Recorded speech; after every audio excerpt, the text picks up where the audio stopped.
what I have been asking for is an election right away. Convoluted regulatory process that makes it impossible to get new pipelines built, continued threats of regulating our power grid, continued threats of regulating our industry, continued threats of export taxes, cutting off energy.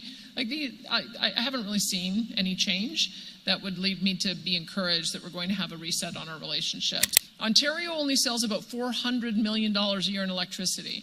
Alberta sells about $150 billion a year of oil and gas. We can shuffle the deck, but it's still the same foundational ideology that has been punishing to our province for the last 10 years. Premier, we have a new Prime Minister, and there are a lot of people in this town in the oil and gas sector who are particularly worried about outcomes and the future of the oil and gas sector. So if Prime Minister Carney continues on with policies of Justin Trudeau, Stephen Guilbeault, or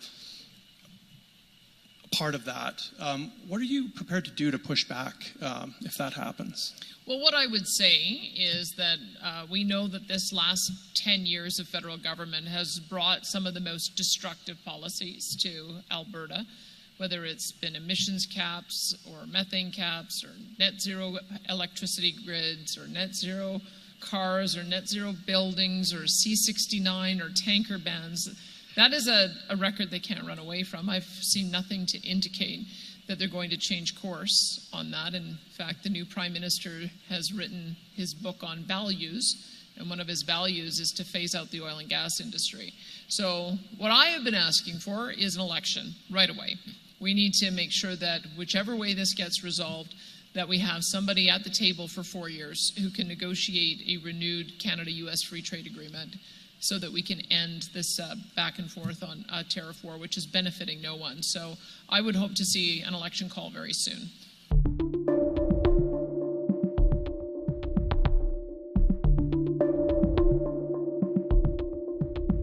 I think that the Prime Minister has made his views very clear about keeping oil and gas in the ground. He's made his views very clear about not wanting a transparent carbon tax. He wants a hidden one. So I don't think it does Alberta any good if we end up seeing massive increases to industrial carbon taxes. It's been quoted many times saying he thinks that the carbon tax is too low. So I'm going to just reserve judgment. I had a whole range of things that are problematic with the federal government, from emissions caps to tanker bans off the West Coast, the inability to approve pipelines, getting approvals and then having them pulled, having a convoluted regulatory process that makes it impossible to get new pipelines built, continued threats of regulating our power grid, continued threats of regulating our industry, continued threats of export taxes, cutting off energy. I haven't really seen any change that would lead me to be encouraged that we're going to have a reset on our relationship. So we need an election, and that's how it needs to get sorted out.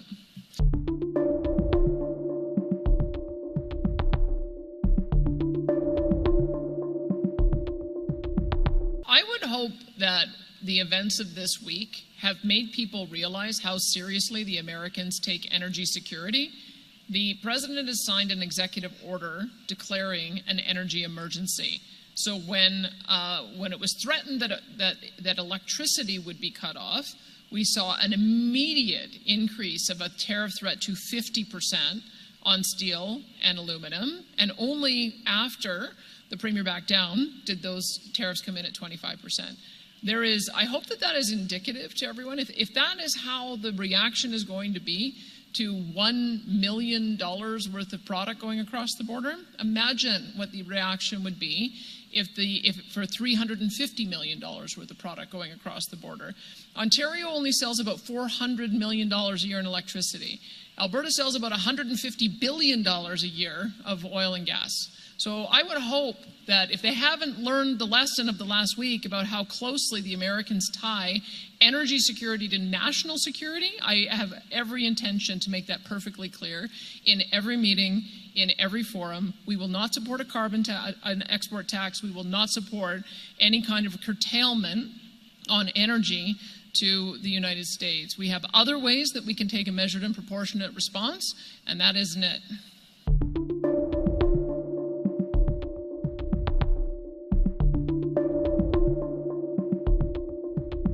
I don't really know. I mean, as you saw, we did do a joint announcement on homelessness funding for Calgary, Edmonton, Red Deer and Lethbridge. We'd been working on that for some time, so I was pleased to see that go ahead. And there are other types of policies that we're just going to wait until the new government is established to be able to continue discussions on. Some of the joint programs that we have don't have an immediate timeline on them, so I think that there's an opportunity for us to wait until the election is over. I have yet to see how the new Prime Minister is going to manage his First Minister's meetings. We had been having, and we do have Council of the Federation meetings, which are just the premiers. We have been meeting weekly, and we've been adding in First Minister's meetings at the request of the Prime Minister. But now that that's changed, I'm not sure what that flow is going to be, but I'll certainly participate in those. The most important thing we can do right now is maintain some stability in our relationship with the United States, hopefully not see any escalation, and try to deal with any disputes in the meantime. But the only way we're really going to get to a resolution with our largest trading partner is a full renegotiation of the Canada-U.S. Free Trade Agreement. Those agreements can take up to 2 years to renegotiate. That's why we need an election. We need somebody at the table who has a 4-year mandate to be able to do that.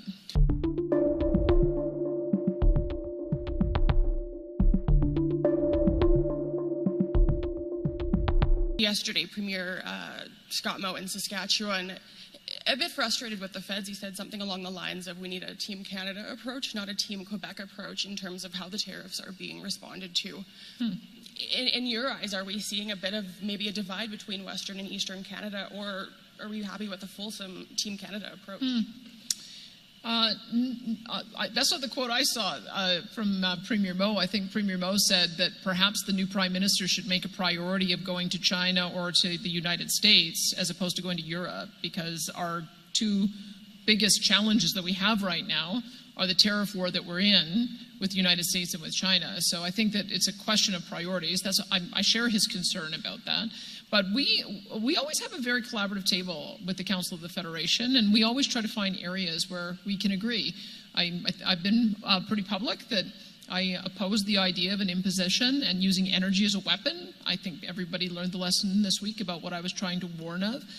But there has been what I think is a proportionate response to what we're seeing from the Americans, acknowledging we're 1/10 the size of their economy, so there is less that we can do. No one wins a trade war. No one wins a tariff war.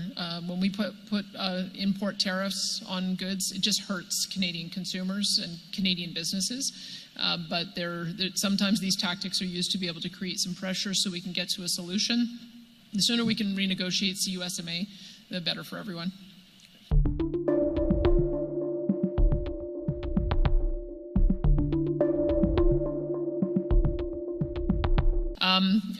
As for Jonathan Wilkinson, when I was down at CERA Week, I had an American official say to me, how can a Canadian energy minister be opposed to pipelines?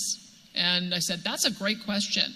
So I would say that I would like to see a recalibration on the part of everyone. When you have the Energy Minister of Canada openly musing that we don't need to build pipelines, at the same time as I'm in the United States trying to get pipelines built and talking to my counterparts east, west, and north, trying to get our product to market, is counterproductive. So that's why I said I haven't really seen much of a recalibration. They can shuffle the deck, but it's still the same foundational ideology that has been punishing to our province for the last 10 years. So we need an election to sort it out, and I hope that gets called sooner rather than later. We do have confirmation that the federal government is getting rid of the consumer carbon price. What is your reaction to that news? Well, I'd like to hear what the plans are for industrial carbon pricing, because every time I have heard the new Prime Minister speak, he has said that he doesn't think prices are high enough.